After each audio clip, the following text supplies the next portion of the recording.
Hey, what's happening? Let's just give this a couple minutes, get a few more people an opportunity to fire up here and get online. Tell you what, I'm super stoked about tonight. We've got a really awesome seminar coming up. We're gonna jam-pack a ton of info down your throats in a short period of time here. And again, just welcome back to our Thursday night live session here every Thursday, 7:30 p.m. Just wanted to remind everybody we're going to be here. We're going to be doing real-time fishing reports from the Florida Keys, and we're going to be covering a specific topic, each and every week. And for those of you just joining us, I'm Captain Mike, host of Florida Sport Fishing TV. Just a quick bit of information here. Currently, we're airing episodes of Florida Sport Fishing TV on Fox Sports. We're currently airing repeats as we film new shows, which our new season is going to start in July. We've got a lot of big changes coming up. Super excited about the upcoming season. It's certainly going to be our very best yet.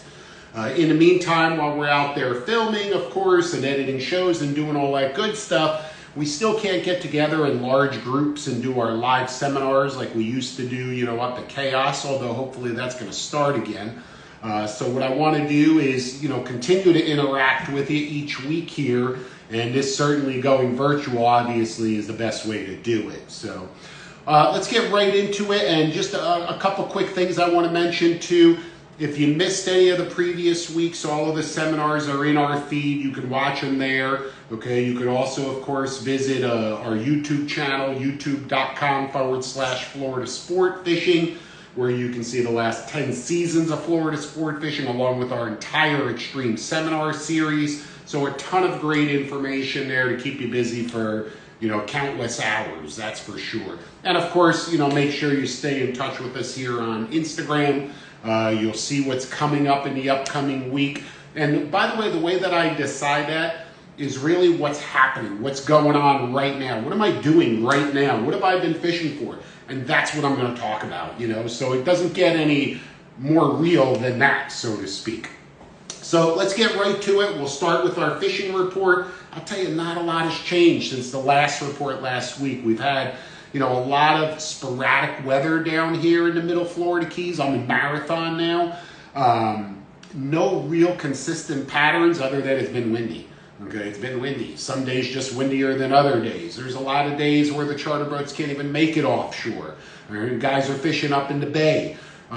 So just really, it's a transitional period. But certainly when all of this blows over, I bet this fishing down here is just going to blow wide open. Not that there's nothing to catch, because there certainly is. There's always something to catch in the Keys, always. Way offshore, the guys that are making it out there to the humps, plenty of blackfin tunas out there, a lot of the smaller football-sized fish. Some days you'll find some bigger ones. There have been some schoolie dolphin around offshore. I've seen quite a few of those recently, so that's nice to know that you can go out there and either troll for those dolphin or certainly look for weed lines, any sort of floating debris. Of course, having a live well filled with live pilchards is, going to lean the odds in your favor. Keep that in mind. You'll be ready for everything. But like I said, the blackfin tunas, the dolphin offshore, occasional wahoo around. Guys are trolling wahoos.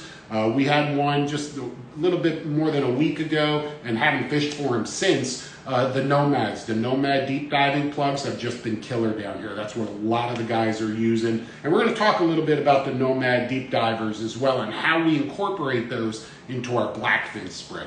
Swordfish bite, especially up off Isle Morada, it's on. It's always on. The fish are coming through there. There might be periods of days where, you may only see one bite all day, and other days you may get 3 or 4 bites. But it's certainly worth getting out there when the conditions allow. Deep dropping, obviously some queens out there as well. Black belly rosefish, no problem ever loading up with them. And groupers everywhere, that season's closed. On the reef, hit or miss, some yellowtail action going on. Not a lot of guys finding big yellowtails. I have seen a few flags around, but a lot of keeper-sized fish, but certainly enough to keep you busy. Any bait could always get clobbered by a mutton snapper at any time. This time of the year, a lot of those bigger muttons move up into that shallower water. So at any time, any bait that you drop down could get clobbered by a mutton. And not that this, not that this is a seminar about bottom fishing, but if you really want to, catch those bigger fish, don't fish those little pieces of bait. Step it up, okay? Either a live pinfish, a whole ballyhoo on a jig head, drop that to the bottom. That's a killer mutton snapper bait. The big mangroves love that bait as well. Just give them a chance to eat it. Let them suck it down their throats. Let them turn it around, get it down before you lock up and and set the hook. So, but a big fresh ballyhoo right on the bottom is a great bait on the reefs. Kingfish everywhere, even up in the bay. Offshore here, there's some sailfish in shallow water. Some real exciting news. Couple of giant tunas caught off Islamorada last week. Congratulations to Alex and the Calyx. Phenomenal job there. So that's always exciting. Up in the bay, there's some kings around in the bay. That pompano bite is slowed down. The cobia bite is slowed down, but there's still enough cobias to keep it interesting up in the bay. The bridge fishing, there's always something to catch around the bridge. In my particular case, I like fishing the ocean side. I like fishing the wrecks for the muttons. That's been sporadic. It's been slow lately. Those mutton snappers right now are not firing on all cylinders, especially those bigger fish that we like to look for. So there's plenty of action on the wrecks, but it's a lot of amberjacks, kingfish. You're going to get sharked a bunch of times. Just not my cup of tea. So lately I've been spending a lot of time looking for the blackfin tunas. This is a species that I absolutely love catching, and that's what brings us right to our seminar here tonight, okay? Now, keep in mind, there's a lot of ways to catch blackfin tuna. I'm not arguing that. Jig fishing for them, oh man, I don't know if there's anything as fun as dropping a jig down, and jigging the blackfin tuna is a ton of fun. Of course, live bait fishing out on the humps, the Marathon hump, Islamorada hump, etc. That's, it's a sure thing. You're going out there to fish with air. You throw scoops of live bait out in the water, they're going to eat them. You throw a pilchard out in the water, they're going to hook up. I mean, it's pretty much what happens, right? And hopefully the sharks don't eat every single one that you hook. Downside to doing that, 20 to 25 mile run each way. You need a live well filled with bait, okay? Not everybody has the manpower, the resources, the time, whatever it is to run out there. Okay, but it is a sure thing. Jig fishing, like I said, especially, up off Broward County where I moved down here from, it took us a long time to really get these big blackfins dialed in, but once we did, boy, it was just mayhem. We were jigging these big 20 to 30 pound fish right off the bottom, 400, 500 feet down, and it really was just opened up a whole new fishery up there. Guys were never catching those bigger fish like that. And now it's, it's a regular thing. But jig fishing for the tunas, a ton of fun also. Trolling, that's what we're going to talk about.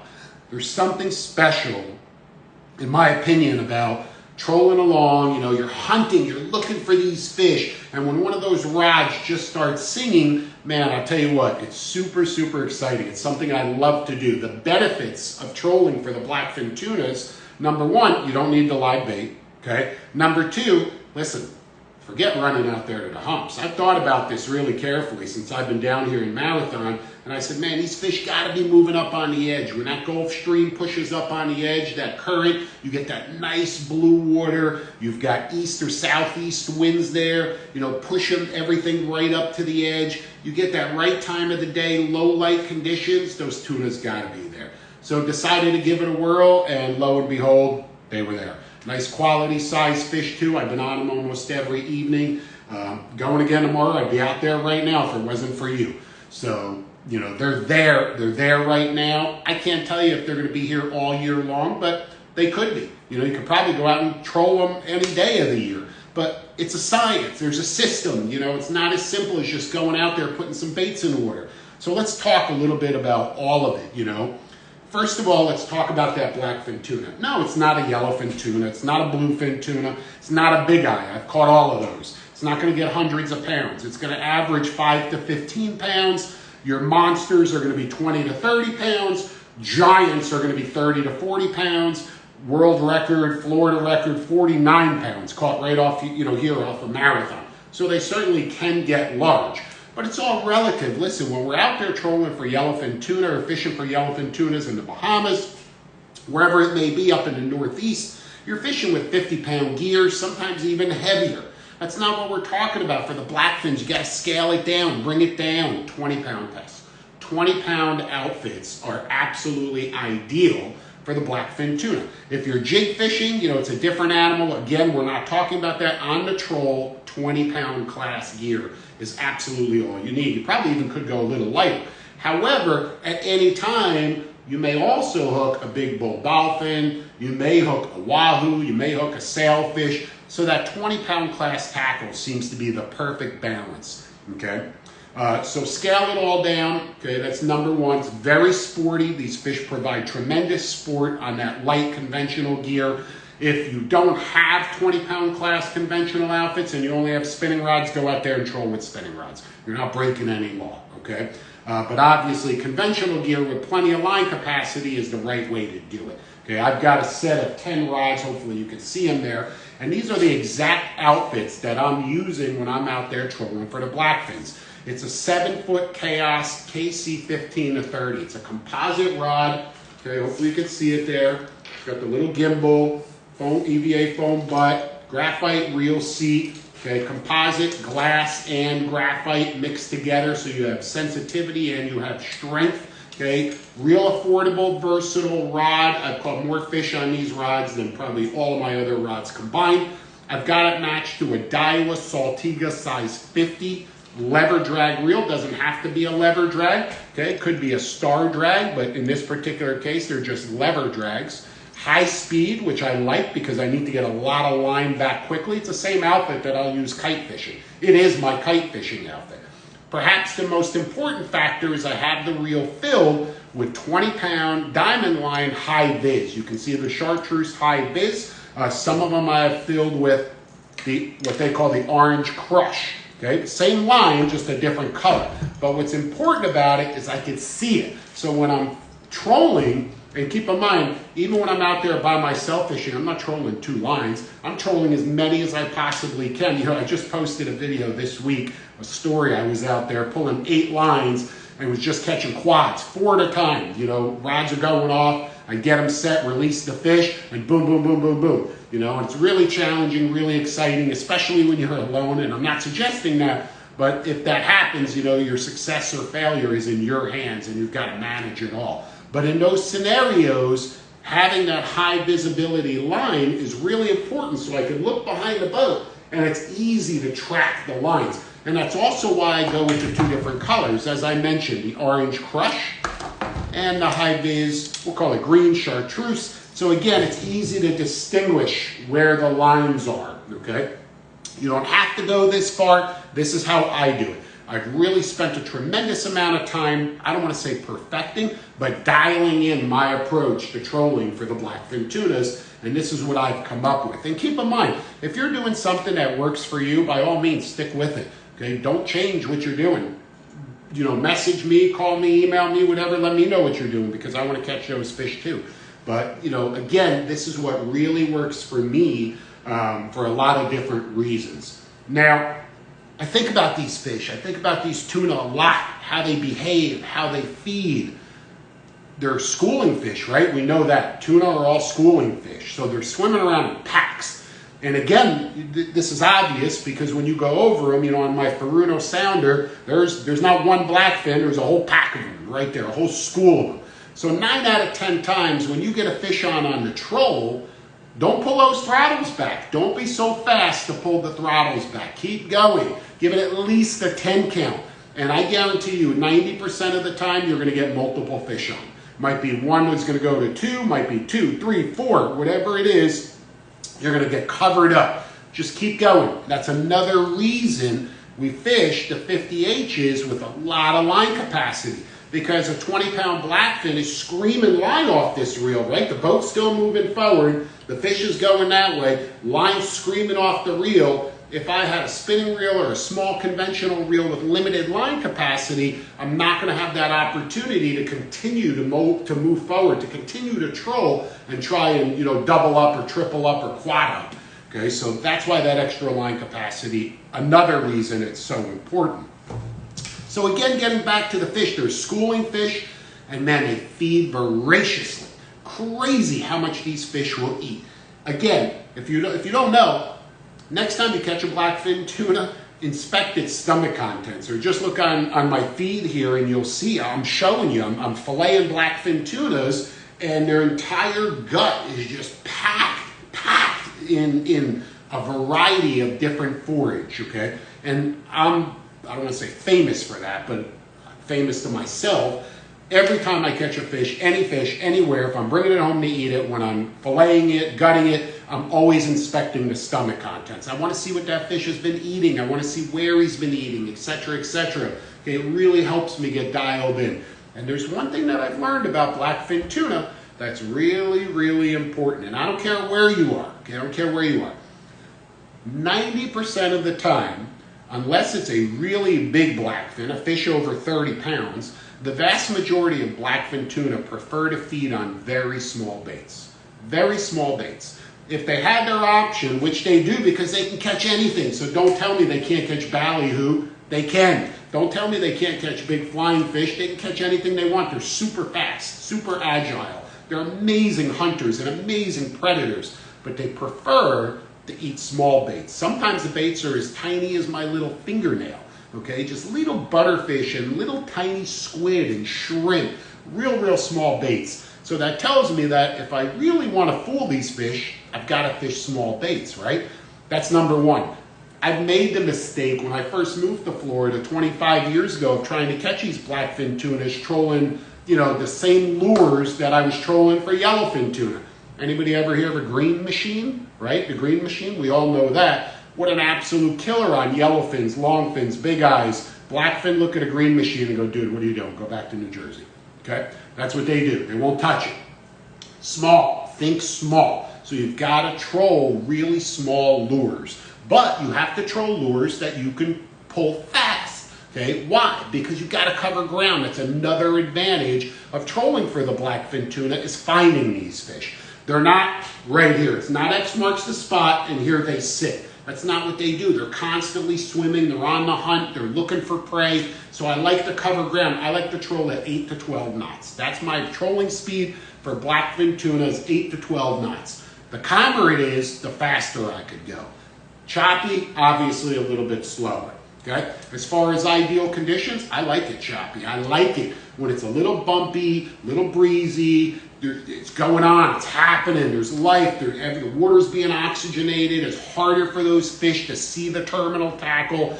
When it's glass calm, even though it's absolutely beautiful and fun trolling when it's glass calm, I tell you, I've never had a lot of success for the blackfin tunas when it's really calm. So I like it when there's a little bit of a chop. Obviously, depending on your boat, you can decide what's safe and comfortable for you or what isn't.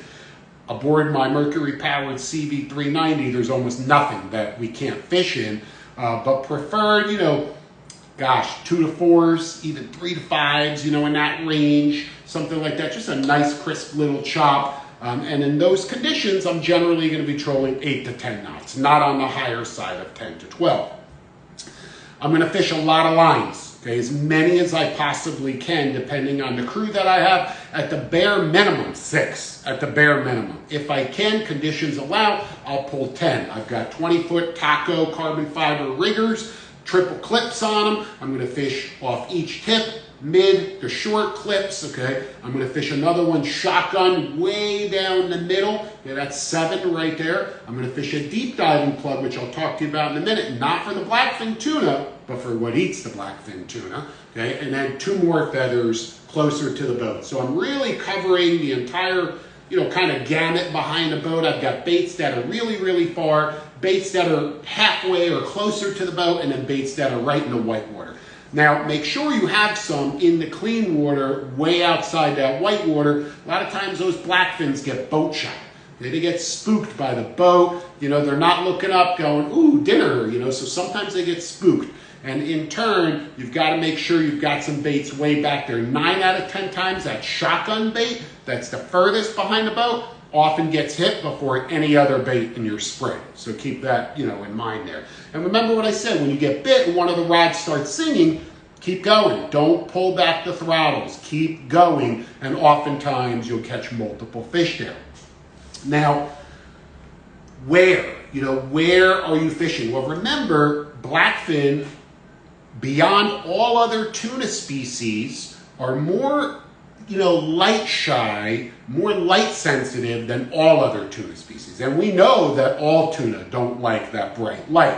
Okay, they just don't like that bright light. So I'm not suggesting that middle of the day, 2 in the afternoon, middle of the summer, bright sun, you should go out there and troll the blackfin tuna. No, those are the days I'm going to be dropping a jig 400 feet down and jigging them right off the bottom, because that's where they are, in the pitch black, cold, bait-rich bottom.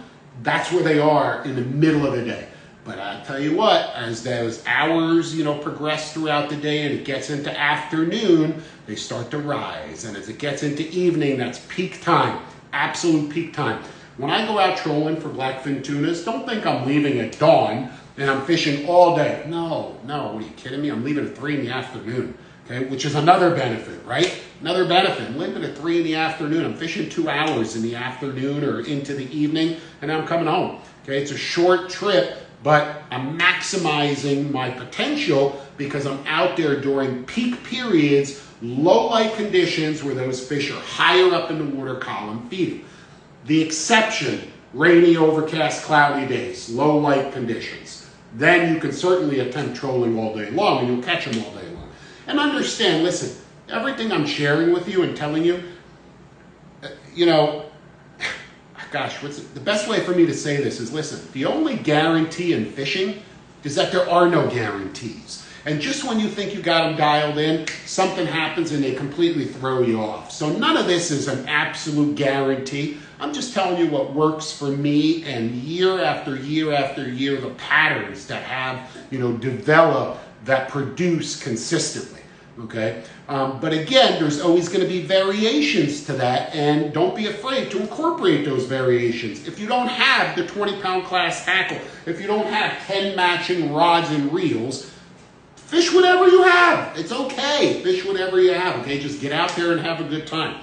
What's nice about having a consistent set, and I know I'm talking about a lot of different things, it's just I want to jam a lot of information down your throat. We don't have a lot of time. What's nice about having a complete set of rods is they're all universal. It doesn't matter who's on the boat. You can tell them to grab that rod. The drag is set in the same place. The rod and the reel function exactly the same. Imagine if you had one star drag, one lever drag, one level wind, and all this different variations, one spinning outfit. And if you have somebody who's not familiar with all of that different tackle, you put them on the boat, they're going to be puzzled. They're going to end up having, what we call tackle failure or angler failure, and you're going to end up losing fish. So getting back to it, I pull as many lures as I can. We've talked a lot about the benefits. I'm covering a lot of ground. I am not running out there to the humps. Here off a Marathon, we've got the patch reefs, 30 feet, 40 feet, 50 feet, then it drops off, we'll say 100 feet, and then it continues to drop off. When I get to 100 feet, my spread goes out, right there, okay? My spread goes out at 100 feet. Those fish are moving up, and I'll fish to 100 to 400 foot. That's that avenue where those fish will come in from offshore. They'll come up higher in the water column. They're patrolling that entire edge looking for anything that they could eat, and they will eat almost anything. It's amazing some of the stuff I have found inside blackfin tuna. And they're feeding so heavily when there's a variety of forage inside the fish. It's not like they're only eating squid. They're eating squid, they're eating shrimp, they're eating these little bait fish. They're on the feed, they're on the move, So that's where they're finding all of this stuff, right on that edge. I'm saving time, I'm saving money, I'm having an absolute ball. But the conditions have to be right. As I mentioned, low light conditions, okay? You've got to have a little bit of a chop. If you have a lot of weed, that may be a problem. Let me back up. If there's a lot of seaweed floating around out there, you may get tangled all night long, okay, all evening long, and be, fouled up and clearing your lures. And we'll talk about how to avoid that too. But, you've got to have those right conditions. But if they're there, if the conditions all come together, put in the time, and I'm telling you what, you're going to catch them, and you're going to have an absolute ton of fun. As far as lures, I have tried, I got to tell you, everything. Okay, over 20 years, I've pulled such a wide variety of lures looking for the blackfin tunas. And time and time and time and time again, I always come back to the exact same thing. Now listen, you guys watch Florida Sport Fishing TV. You can watch it right now. You don't see a commercial for these guys. Hopefully one day you will, but you don't right now. You know, I'm just being straight up with you and telling you, if you want to troll these blackfin tuna, you need to fish small baits that you can pull fast, that resemble the forage that they're eating, and it all boils down to two options for me. One is called a tuna taco. Okay, take a close look at that right there. It's just a little 4-inch bait. It's got some feathers. Notoriously, tuna love feathers. It's got a little weighted head. Okay, a little shiny weighted head with some killer little red eyes. These come in a wide variety of colors. Tuna tacos from Ballyhood Lures. Okay, they're cheap. They don't come in some fancy schmancy packaging designed to catch the fishermen. The lure is designed to catch fish. It looks like any number of small bait fish. It could resemble a small flying fish, a small ballyhoo. I don't care what it resembles. The tuna they just can't not eat it. They can't resist it. Now, the only variation, the only other lure that I'll pull other than that tuna taco, which, by the way, I should mention, what I'm showing you, both of these lures can be pulled anywhere in the trolling spread. This is not some sort of science like you're fishing for grander marlin, you know, in Australia or the barrier reef or who knows where. That lure has to be on the face of the 3rd wave and this one has to be on the 6th wave. That's not what this is about, people. This is about having fun. It's about going out there, relaxing, enjoying yourself. There's not a lot of, you know, that sort of science that has to go into it because you're fishing lures that are super versatile. That can be fished anywhere in the pattern, close, way out there, anywhere in between, and fish are going to eat them. I promise you the blackfin tunas will eat them. The only pattern you'll see is sometimes the ones further away from the boat get hit before the ones closer to the boat.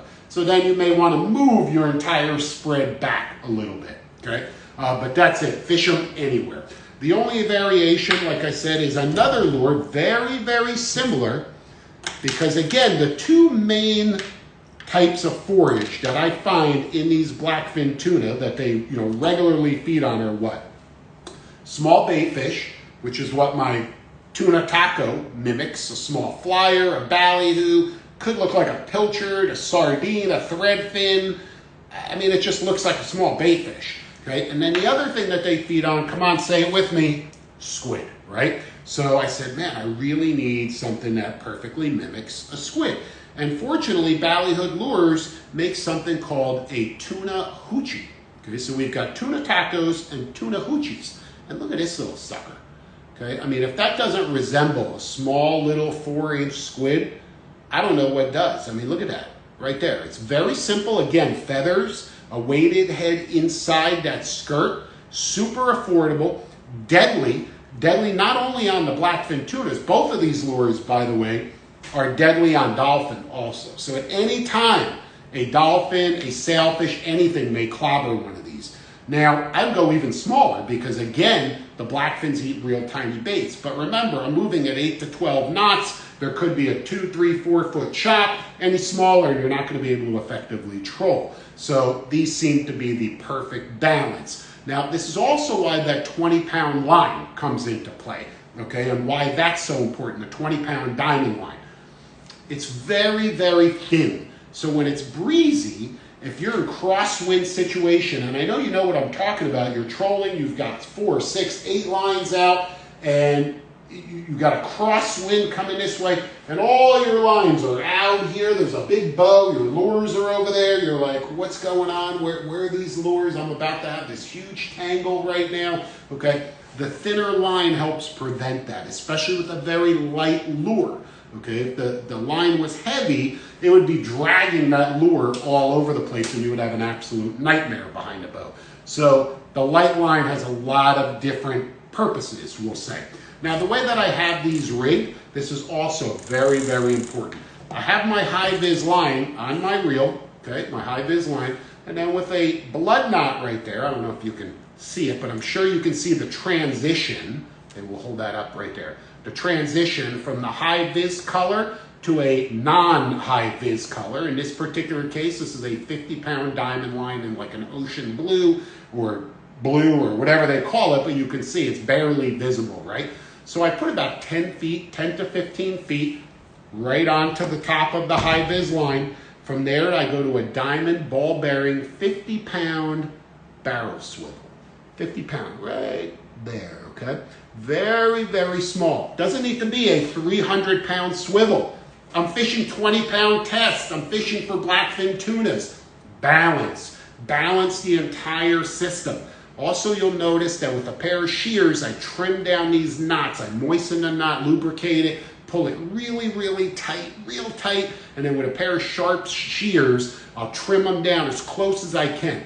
That's it. There's no snap swivel. There's nothing here that can catch grass. Remember we talked about it earlier. There's a lot of times when you get that southeast wind, when that Gulf Stream current pushes up on the edge, which brings all of the bait, brings all the fish, but it also brings the grass, okay? Sometimes. So in turn, you've got to go sleek, we'll call it. You know, I don't want to say weedless because you're never going to go fully weedless, but, you know, reduce your signature. Maybe that's a better way to say it. Reduce how much terminal tackle you have. You don't need anything more than just that little barrel swivel. If your leader gets chafed up, if your lure gets cut off, if one of a million different things, who knows what happens, all you have to do is just cut that line and just tie, you know, another barrel swivel on there. It's that simple. You don't need a snap in this particular scenario. From there, I've got, see if you can see it here, about 5 feet. There's my hand right there on the swivel. Here's the lure up here. So I've got about 5 feet, 4 or 5 feet of 80-pound diamond presentation fluorocarbon. I'm doing everything I can to present these lures as stealthy as possible. And I bump it up to 80 pound, even though I'm fishing 20 pound, because elephants eat peanuts, okay? And as I mentioned to you earlier, do not be surprised, big dolphins, sailfish. I mean, stop thinking about these as small lures. Start thinking about it as a helpless bait fish, an escaping squid. What doesn't eat that? Everything, okay? So at any time, you never know what monster is gonna jump on these, and you need to be ready. You know, rig a balance system, but also keep in mind that you never know what might happen out there. And at any time, instead of that blackfin, it could be a yellowfin, right? I mean, there have been some nice yellowfins caught along the southeast coast here this season. And I'll tell you what, at any time, the yellowfin could jump on here, or one of any other number of game fish, okay?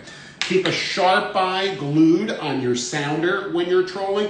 I go out 100 feet, my spread goes out. I've got a Furuno autopilot. It's like having another guy on the boat, thank God. Okay, I pop that thing in auto, I set my spread, you know, where the crew will set our spread depending on who's on the boat, and I'm gonna start looking. I got a pair of Fuji stabilized binoculars, and I'm looking for everything. I'm looking for any sign of life that's gonna tell me the tuna are there. It could be birds diving, could be floating debris, any sort of structure, color change, although I really like that nice blue water everywhere. If there's green water anywhere, you're not going to find those blackfins, especially not the better quality fish. Okay, you're not going to find them. So you want that nice, clean blue water, but I'm constantly scanning the horizon. I'm zigzagging until I find a pattern, until I find some fish. I've got my eyes glued on my sounder also. I'm situational awareness, right? That's what I call it. I'm paying attention to what's going on all around me and below me and behind me. Okay, everywhere. So this way I can stay in tune with the bite. If I get a bite, mental note, that was in 250 feet. Where am I going to troll?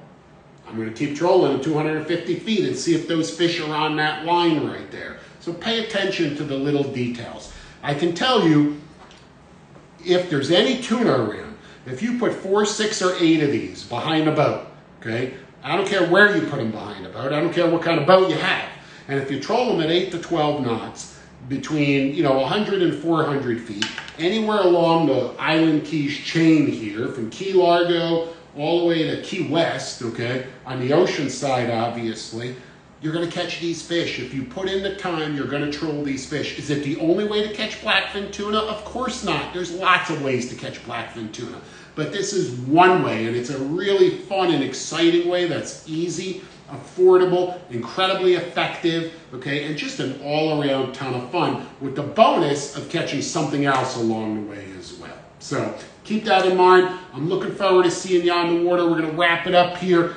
Remember, Check out all previous seminars right here in our feed. Make sure to subscribe to youtube.com/Florida Sport Fishing. Enjoy the repeat episodes of Florida Sport Fishing TV that are airing on Fox right now. And keep your eyes open for our new season that starts in July. We've got some really, really awesome stuff coming up. We have filmed some epic shows down here in the Keys already. What an absolutely wonderful place to live and to fish. So I'm Captain Mike, and I'll see you next Thursday.